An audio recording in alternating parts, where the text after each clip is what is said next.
Hello and welcome to Inspiration IAS, a well-defined platform for learning various general study topics for UPSC and state PCS examinations. This is Daily News Analysis by myself रूपक। यहाँ पे हम आपके लिए लेकर आते हैं the Hindu, Indian express, PIB, Assam Tribune जैसे इंपॉर्टेंट सोर्सेज से डेली करंट अफेयर कंपाइलेशन एक डिटेल एंड कम्प्रिहेंसिव वे में। This is the second part of the video 13 to 17 जनवरी 2022। अगर आप पर्सनली जुड़ना चाहते हो मेरे साथ तो आप फॉलो कर सकते हो मुझे मेरे टेलीग्राम चैनल @sir रूपक के ज़रिए, या यहाँ पे आपको मिल जाएंगे मेरे सारे वीडियोस के डेडिकेटेड PDF नोट्स, या फिर आप जुड़ सकते हो मेरे साथ वाया माई ट्विटर हैंडल रूपक मजुमदार। इंस्पिरेशन IAS आपको प्रोवाइड करता है डेली MCQs एंड विश्लेषण जो आपको मिल जाते हैं हमारे ऑफिशियल वेबसाइट www.inspirationis.org में विजिट करके आप हमारे साथ जुड़ सकते हो हमारे सोशल मीडिया प्लेटफॉर्म्स के ज़रिए। अगर आप UPSC या स्टेट PCS की तैयारी करना चाहते हो तो आप अवेल कर सकते हो हमारे फाउंडेशन कोर्स जो आप अवेल कर सकते हो in all our active centres. Apart from the satellite foundation courses आपको मिलते हैं satellite course and of course optional paper for zoology, geography, anthropology, sociology and political science जैसे इंपॉर्टेंट सब्जेक्ट्स के लिए। डिटेल जानने के लिए आप कर सकते हो दिए गए नंबर पे कॉन्टैक्ट। नाउ सबसे पहला यहाँ पे जो इंपॉर्टेंट न्यूज़ है, वॉल्केनिक इरप्शन इन टोंगा आइलैंड। अब ये हुआ क्या है, यहाँ पे देखिए साउथ पैसिफिक ओशन में आपको एक आइलैंड मिल जाएगा टोंगा आइलैंड। बहुत ही मैसिव यहाँ पे वॉल्केनिक इरप्शन हुआ है। आप यहाँ से इसके बारे में आइडिया लगा सकते हो। अब यहाँ पे आप देख सकते हो जो मैसिव यहाँ पे क्लाउड ओरिजिनेट हुआ है, जो एशेस जो निकले हैं यहाँ से रिलीज हुए हैं, सीरीज ऑफ सुनामी वेव्स यहाँ पे ओरिजिनेट हुए हैं and of course regular tremor यहाँ पे फील किया जा रहा है। एक्सपेक्टेड है कि आने वाले कुछ टाइम तक और कुछ यहाँ पे इरप्शंस हम देख सकते हैं, फील कर सकते हैं एंड सुनामी वेव्स आने की संभावनाएं बताया जा रहा है। नाउ जानेंगे इस वीडियो को हम डिटेल में। अब हुआ क्या है यहाँ पे देखिए, सबसे पहले तो आप इसको देख लीजिए कि जो वॉल्केनिक इरप्शन हुआ है वो हुआ कहाँ पे। यहाँ पे आपको मिल जाएगा Tonga island. So this is the Pacific Ocean part जो आपका रिंग ऑफ फायर एरिया कहा जाता है। Highly seismically active zone and volcanic eruption जो है रेगुलर ऑकरेंस में यहाँ पे होता रहता है। यहाँ पे पिछले कुछ दशकों से कंटिन्यूसली आपने देखा होगा, आपने कहीं ना कहीं न्यूज़ में आपने पढ़ा होगा कि कुछ वॉल्केनिक इरप्शंस हो रहे हैं, बट देन स्मॉल स्केल में हो रहे थे एंड सडनली एज यूजुअल कुछ स्मॉल इरप्शंस के बाद मेजर इरप्शन हमें देखने को मिलता है ना। सीरीज ऑफ 2 इरप्शंस यहाँ पे हमने देखा है। आप देख सकते हो जो इसका मैग्नीट्यूड है, जो इमेज है यहाँ से आप आइडिया लगा सकते हो। ये before eruption and after eruption का जो फोटो है, यहाँ से आप आइडिया लगा सकते हो कि कितना मेजर यहाँ पे इरप्शंस हुए हैं रिसेंट टाइम में। सो ये जो स्केल है काफ़ी अनप्रेसिडेंटेड है एंड यहाँ पे मैं आपको बताता हूँ this is the ring of fire जो वॉल्केनिक इरप्शन के लिए काफ़ी फेमस है दुनिया भर में। यहाँ पे सबसे ज़्यादा volcanic eruption and seismic activity देखने को मिलता है हमें। सो बैक टू बैक यहाँ पे 2 ऐसे इरप्शंस हुए हैं एंड इसके चलते सीरीज ऑफ सुनामी वेव्स, कुछ trimmers of earthquake and of course huge amount of sulphur dioxide stratosphere में हुए हैं रिलीज, जिसके चलते अगले कुछ आने वाले टाइम पे ग्लोबल कूलिंग इफेक्ट देखा जा सकता है। और लॉन्ग पीरियड में अगर हम बात करें तो ऑफ कोर्स लॉन्ग टर्म जो वेदर फेनोमेना है इसमें एक सिग्निफिकेंट चेंज यहाँ पे हम फील कर सकते हैं, एक्सपेक्ट कर सकते हैं आने वाले कुछ टाइम पे। But for the time being जो सुनामी वेव्स है इससे काफ़ी ज़्यादा खतरा है। रिलीफ मेजर्स अभी पहुंचाए जा रहे हैं, दुनिया भर से इंटरनेशनल कम्युनिटीज़ के बारे में बात कर रहे हैं एंड दुनिया भर की जो कंट्रीज़ है वो रिलीफ पहुंचा रहे हैं आज की तारीख में। एंड मेजर कुछ ऑयल स्पिल्स भी यहाँ पे देखने को मिला है पेरुवियन कोस्ट में। यहाँ पे आप देख सकते हैं this is the Peruvian coast, यहाँ पे कुछ ऑयल स्पिल्स हमें अभी देखने को मिला है। सो काफ़ी सीरियस कंडीशन में है फिलहाल। तो अब देखना होगा कि कितने टाइम पे जो टेक्टोनिक है ये स्टेबलाइज होते हैं, ट्रिमर बंद जो है छोटे मोटे अभी फील हो रहे हैं वो बंद होते हैं and of course in a long term यहाँ पे वापस डेवलपमेंटल एक्टिविटीज़ को दोबारा ट्रैक में लाने में कुछ टाइम तो लगेंगे, बट देन होपफुली हम एक्सपेक्ट कर सकते हैं कि कुछ टाइम के लिए यहाँ पे फिलहाल ऐसे कंडीशंस हमें देखने को मिल सकते हैं। सेकेंड जो आप न्यूज़ यहाँ पे हम बात करेंगे, देखिए तिरुवल्लुवर डे रिसेंटली सेलिब्रेट किया गया था प्राइम मिनिस्टर मोदी जी के प्रेजेंस में। अब इन्होंने ट्रिब्यूट पे किया था the famous Tamil poet Thiruvalluvar ji. इनका बर्थ एनिवर्सरी था 15 जनवरी को सेलिब्रेट किया गया था। एंड इनके बारे में बेसिकली मैं आपको अगर बताऊं तो कुछ ज़्यादा इनके बारे में हमें पता है नहीं रिगार्डिंग हिज बर्थ प्लेस, या फिर इनका जो रिलीजियस एफिलिएशन था क्या था, या फिर ये कौन से फैमिली से बिलोंग करते थे। काफ़ी लेजेंडरी कैरेक्टर है। तो इनके बारे में जो हमें पता है कि he was famous for his writing Thirukkural, जो इन्होंने लिखा था। तो करीब 133 अलग अलग सेक्शंस में ये आपको मिलते हैं। 3 बुक है इसमें। एक डील करता है रिगार्डिंग जो गवर्नमेंट हुआ करता था उस दौरान, जो संगम लिटरेचर है, संगम पीरियड में जो गवर्नमेंट टाइप ऑफ गवर्नमेंट जो सोसाइटी हुआ करता था। फिर एक डील करता है जो आपका पोरुल है, it deals with government and society. Aram जो है it deals with the virtue, and Kamam जो है it deals with the love part of his book. अब थिरुकुराल अपने आप में काफ़ी लेजेंडरी तमिल लिटरेचर है, संगम लिटरेचर का पार्ट है। अब अबाउट थिरुवल्लुवर जो है, again I have already mentioned कि इनके बारे में ज़्यादा कुछ हमें पता नहीं है। माना जाता है कि he lived somewhere between 3rd-4th century to 8th और 9th century BC in somewhere around Mylapore जो है आपका चेन्नई एरिया में मिल जाएगा। तो यहाँ पे ये हुआ करते थे, यहाँ पे ये सवाई इनका जो बर्थ प्लेस या नेटिव प्लेस आप कह सकते हो, यहाँ पे हुआ करता था। So this is Thiruvalluvar day 15th Jan, and of course Thirukkural आपको ये याद रखना है। नेक्स्ट जो न्यूज़ यहाँ पे हम बात करेंगे, द लिपुलेख बाउंड्री इशू दोबारा एक बार फिर से न्यूज़ में है। इंडो नेपाल बॉर्डर डिस्प्यूट पिछले कुछ टाइम से काफ़ी ज़्यादा न्यूज़ में है, तो इम्पोर्टेंट बन जाता है अपने आप में क्वेश्चन, यहाँ से आप एक्सपेक्ट कर सकते हैं। जो करंट गवर्नमेंट है ना, नेपलिस गवर्नमेंट, ये इनके दौरान, इनके टर्म जब से स्टार्ट हुए हैं, इंडिया नेपाल बॉर्डर अदरवाइज जो काफ़ी फ्रेंडली रिलेशन शेयर करते हैं, कुछ इश्यूज देखने को मिला है। पर्टिकुलरली चाइनीज़ इन्फ्लुएंस के बारे में बात किया जा रहा है ना। यहाँ पे जो रिसेंट हुआ है, ये देखिए हुआ क्या है।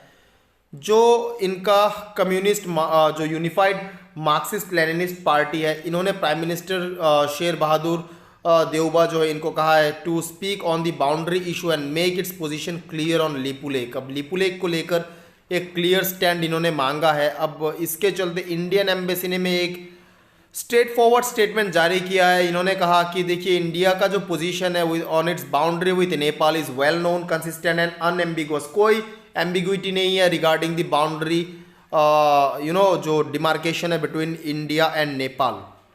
हिस्ट्री यहाँ पे मैं आपको बताऊंगा इंडिया नेपाल बाउंड्री जो है। तो इंडो नेपाल जो बॉर्डर है ना, ये आपका ट्रीटी ऑफ सगोली के अंतर्गत साइन किया गया था। 1816 में इसको साइन किया गया था, treaty of Sugauli between the British government and of course जो आपका नेपलीज जो किंगडम हुआ करता था, मोनार्क जो हुआ करते थे। अब उसके अंतर्गत ये बाउंड्री डिमार्केशन होता है, लेकिन कुछ यहाँ पे डिस्क्रिपेंसीज रिसेंटली अभी देखने को मिला है। एंड पर्टिकुलरली मैं यहाँ पे आपको बताऊंगा कि इशू क्या है। पर्टिकुलरली जो यहाँ पे रिसेंट जो ये स्टेटमेंट आया है, ये क्यों आया है, देखिए 2021 में दिसंबर महीने को प्राइम मिनिस्टर मोदी जी ने बात किया था लिपुलेख एरिया में रोड डेवलपमेंट प्रोजेक्ट के बारे में। अब लिपुलेख क्या है, देखिए ये एक हिमालयन पास है, आपको दिख जाएगा यहाँ पे Lipulekh pass. So this is the area. अब लिपुलेख जो है ना, ये अपने आप में काफ़ी स्ट्रेटेजिकली इम्पोर्टेंट लोकेशन है, क्योंकि ये आता है आपका चाइना, नेपाल एंड इंडिया का जो ट्राई जंक्शन है, बॉर्डर ट्राई जंक्शन है, यहाँ पे आपको मिल जाएगा। मोर ओवर कैलाश मानसरोवर यात्रा जो है ये लिपुलेख से होते हुए गुजरता है, तो अपने आप में काफ़ी इंपॉर्टेंट लोकेशन है। एंड यहाँ पे डेवलपमेंट प्रोजेक्ट जो है ऑफ कोर्स इंडिया का एक मेजर कंसर्न है, जेन्युइन बात है। कुछ टाइम पहले मिनिस्ट्री ऑफ डिफेंस ने यहाँ पे 80 किलोमीटर का रोड डेवलपमेंट के बारे में बात किया था। तो यहाँ पे नेपालीज गवर्नमेंट जो थे ये कहते हैं कि देखिए अपने ही गवर्नमेंट को, अपने ही प्राइम मिनिस्टर को इन्होंने कहा है, कोई ऑफिशियल स्टेटमेंट इन्होंने इंडिया को टारगेट करते हुए फिलहाल जारी किया है नहीं। इन्होंने कहा है कि हमारा स्टैंड क्लियर होना चाहिए regarding the area of Lipulekh. And इसी के चलते इंडिया ने कहा कि देखिए इंडियन एम्बेसी ने इन्होंने जारी किया स्टेटमेंट कि हमारा जो स्टैंड है ये काफ़ी क्लियर है, कोई एम्बिग्विटी नहीं है इसको लेकर। नाउ बॉर्डर इशू क्या है, वैसे तो जो बॉर्डर इशू है इंडिया नेपाल का, ये आपके 2 एरिया में है। एक तो कालापानी लिम्पियाधुरा एंड लिपुलेख रीजन जो है दूसरा आ जाता है आपका सुस्ता रीजन, जो आपको वेस्टर्न चंपारण डिस्ट्रिक्ट जो बिहार एरिया है, यहाँ पे गंडक रिवर का जो रेगुलर कोर्स चेंज होता रहता है उसको लेकर उसके चलते ये डिस्प्यूट है बेसिकली। यहाँ पे हम पर्टिकुलरली बात करेंगे जो कालापानी रीजन है, लिम्पियाधुरा लिपुलेख, अब इसको लेकर हम बात करेंगे। 2020 में अगर आपको याद होगा, नेपाल ने अपना एक मैप भी जारी किया था जहाँ पे इन्होंने लिम्पियाधुरा टेरिटरी जो है, ये काली रिवर जहाँ से ओरिजिनेट होता है, इसको इन्होंने अपने अंतर्गत कर लिया था। अपने मैप में इन्होंने नेप्लीज बाउंड्री के अंतर्गत इन्होंने शो किया था। तो जानेंगे यहाँ पे इशू क्या है। देखिए, जो ओवरऑल ट्रीटी है ना, जो ओवरऑल बाउंड्री है ना, ये आपका आता है ट्रीटी ऑफ सगोली से, जैसे कि ऑलरेडी मैंने आपको बताया ना। अकॉर्डिंग टू ट्रीटी ऑफ सगोली जो बाउंड्री डिमार्केशन हुआ है, वहाँ पे काली रिवर को रखा गया है boundary between the two countries, two neighbouring countries. लेकिन ये जो ट्रीटी है ना, ये कालापानी रीजियन को डिमार्केट नहीं करते हैं। अब अकॉर्डिंग टू नेपाल, जो कालापानी रीजियन है जहाँ से जो आपका काली रिवर जहाँ से ओरिजिनेट होते हैं, लिम्पियाधुरा, ये बेसिकली इसके चलते कालापानी रीजियन, लिम्पियाधुरा एंड लिपुलेख जो है, ये कहते हैं कि ये हमारे एरिया में आता है, ईस्टर्न पार्ट में आता है।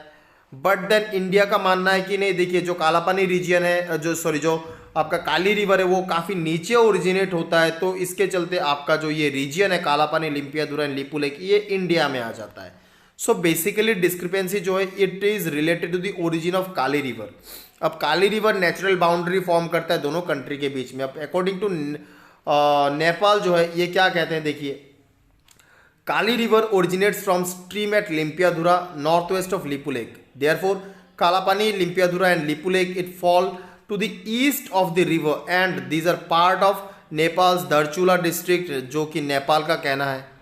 इंडिया क्या कहते हैं, Kali river originates in spring well below the Lipulekh pass, Lipulekh pass से काफ़ी नीचे, एंड ट्रीटी ऑफ सगोली जो है, ये डिमार्केट नहीं करता है इस एरिया को। The administrative and revenue record of 19th century also shows that Kalapani was Indian side and counted is a part of Pithoragarh district of Uttarakhand. India का स्टैंड है। So it is basically regarding the region of Kalapani and of course the origin of Kali river, जिसको लेकर ये पूरा dispute है। अब देखिए, कालापानी जो है ना, it was originally not a part of this dispute, it was a Nepalese territory, जो किंग महेंद्र ने इंडिया को ये ऑफर किया था 1962 वॉर के बाद। कई सारे ऐसे एफर्ट्स लिए गए हैं रिसेंट टाइम पे, 80s से कंटिन्यूसली ये बात हो रहा है। हालांकि जो इशू है, ये 98 के दौरान नेपाल ने ऑफिशियली इसको लाया था कालापानी रीजियन को लेकर। वैसे तो सारा एरिया डिमार्केटेड है, बट जो कालापानी रीजियन है, ये ट्रीटी ऑफ सगोली इसको डिमार्केट नहीं करता है, एंड इसी के चलते कई सारे joint technical level groups and prime minister level talk हुए हैं 2000 तक। बट देन फिलहाल अभी तक कोई इसका सोल्यूशन, कोई एक हल हम निकाल नहीं पाए हैं। So this is the issue of Kalapani, Limpiyadhura and जो लिपुलेख रीजन का है। अब जो रिकॉर्ड है, जो रेवेन्यू रिकॉर्ड है, जो पास्ट रिकॉर्ड है, इसके चलते इंडियन साइड में आता है, पिथौरागढ़ डिस्ट्रिक्ट के अंतर्गत आता है। ये नेपाल ने भी पिछले कुछ टाइम में इसको लेकर कुछ ऐसे प्रॉब्लम इन्होंने क्रिएट किए नहीं थे। बट देन माना जा रहा है it is because more of a Chinese influence, जो नेपालीज गवर्नमेंट है, वो यहाँ पे काफ़ी असर्टिव होने की कोशिश कर रहे हैं। So this is the overall dispute, जो India and Nepal border dispute. Susta region जो है वो गंडक रिवर के चलते हैं, वो again Gandak river course change की वजह से वहाँ पे डिस्प्यूट हमें देखने को मिलता है।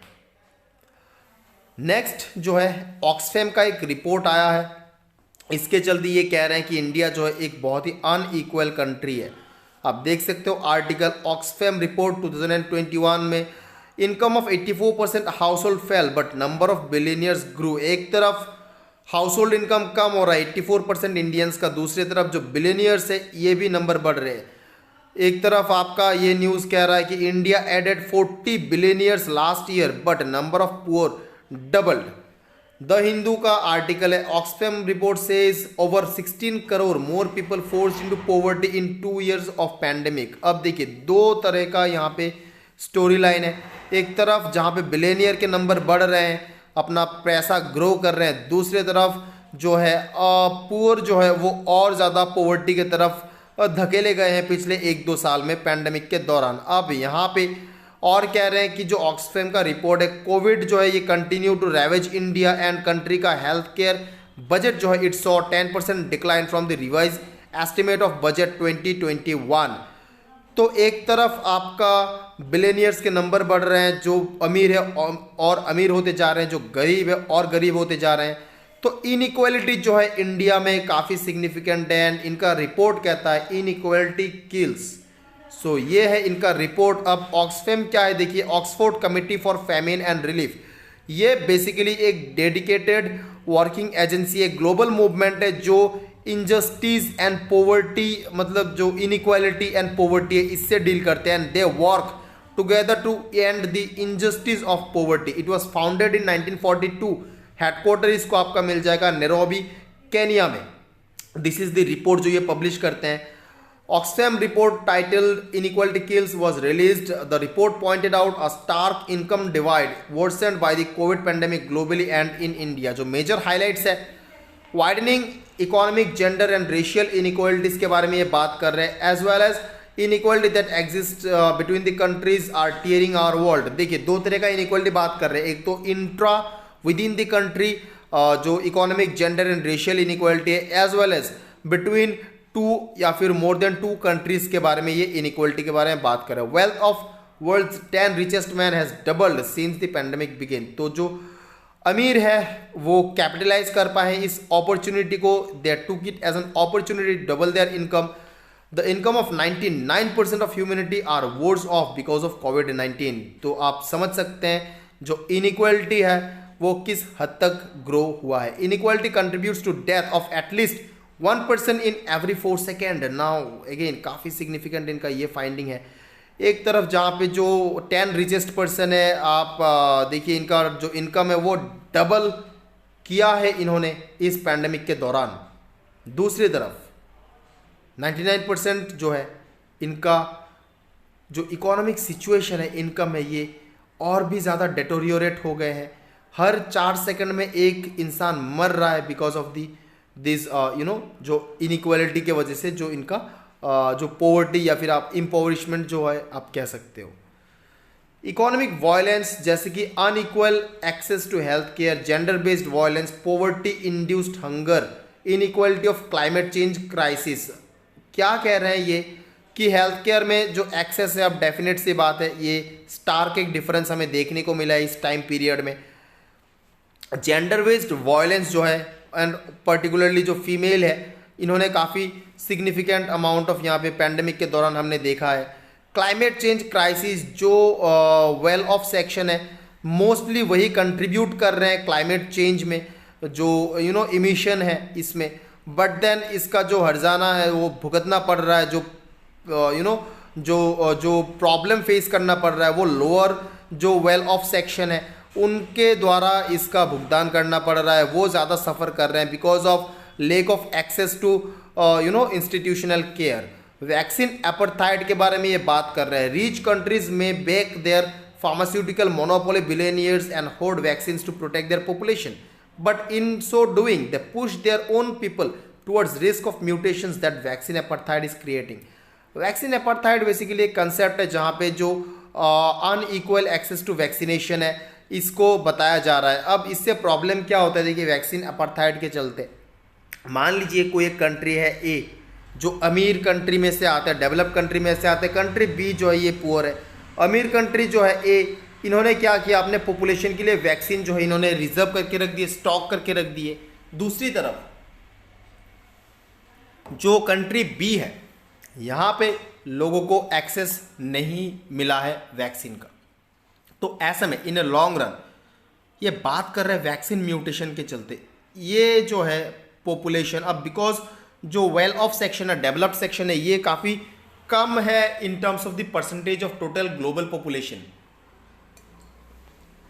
नाउ ये जो स्मॉलर सेक्शन है, जो वेल ऑफ सेक्शन है, ये अपना अलग सा वैक्सीन इनको मिल रहा है जो कि इन बाकी लोगों को मिल नहीं रहे हैं। तो ऐसे में चलते they will suffer a vaccine mutation which will make them different from all other people living in different areas. So इसी को ये बात कर रहे हैं, जो वैक्सीन अपार्थाइड है इसके चलते ये अपने ही लोगों को वैक्सीन इंड्यूस्ड म्यूटेशन की तरफ धकेल रहे हैं। So this is another highlight. बात करते हैं इंडियन सिनेरियो का। देखिए सोशल सिक्योरिटी एक्सपेंडिचर में काफ़ी घटौती हमने देखा है। जो हेल्थ बजट है यहाँ पे 10% डिक्लाइन बताया जा रहा है रिवाइज्ड एस्टिमेट से that of the budget of 2021। 6% cut in allocation for education.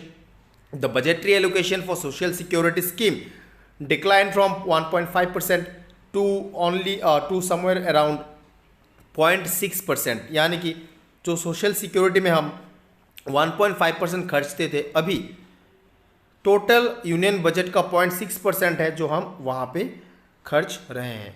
Inequality काफ़ी बड़ा है। इनकम ऑफ 84% हाउस होल्ड जो है ये डिक्लाइन हुआ है 21 के दौरान, but the same time the number of Indian billionaires grew from 102 to 142। 40 billionaires नए ग्रो किए हैं इस टाइम पीरियड के दौरान, जबकि 84% हाउस होल्ड इनकम जो है वो डिक्लाइन देखा गया है। India has the third highest number of billionaires in the world, just behind China and United states.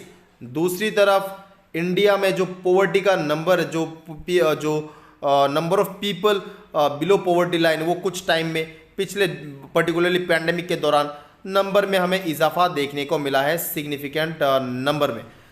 Growing poor ये बात करते हैं, more than 4.6 crore Indian are estimated to have fallen into extreme poverty in 2020।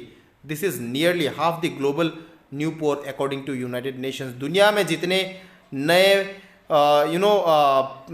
जो below poverty line जो हमने add किया है उसका 50% इंडिया ने अकेले ग्रो किया है पिछले कुछ टाइम में, जबकि थर्ड हाईएस्ट बिलियनियर का नंबर इंडिया में ही मौजूद है। जेंडर पैरिटी को काफ़ी ज़्यादा झटका लगा है इस पीरियड के दौरान। Women collectively lost 59.11 lakh crore in earning in 2020 and 1.3 crore fewer women in work now than in 2019। So again gender parity में जेंडर इनइक्वालिटी हमने फेस किया है। फिस्कल डेफिसिट के बारे में बात कर रहे हैं, बड़ा है। Lowering corporate taxes from 30 to 22% to attract investment last year resulted into loss of 1.5 lakh crore revenue government का लॉस हुआ है, which contributed to increase in India's fiscal deficit. So again आपको पता होगा जो कॉर्पोरेट इनकम टैक्स है 30% हुआ करता था, पिछले बजट के दौरान इसको 22% डिक्लेयर किया गया था। निर्मला जो सीतारमन जी जो है हमारे फाइनेंस मिनिस्टर, इनके द्वारा डिक्लेयर किया गया था, एंड इसके चलते करीब 1.5 लाख करोड़ का नुकसान हमें हुआ है रेवेन्यू में, जो हमारे फिस्कल डेफिसिट को बढ़ाता है। अनइक्वल फेडरलिज्म के बारे में बात करें, despite the countries federal structure the revenue sources remained concentrated in centres hand. Now यहाँ पे जो सोल्यूशन के बारे में बात किया है इस रिपोर्ट के अंतर्गत, clawback extreme wealth into real economy to tackle inequality. All government should immediately tax the gains made by the super rich during the pandemic.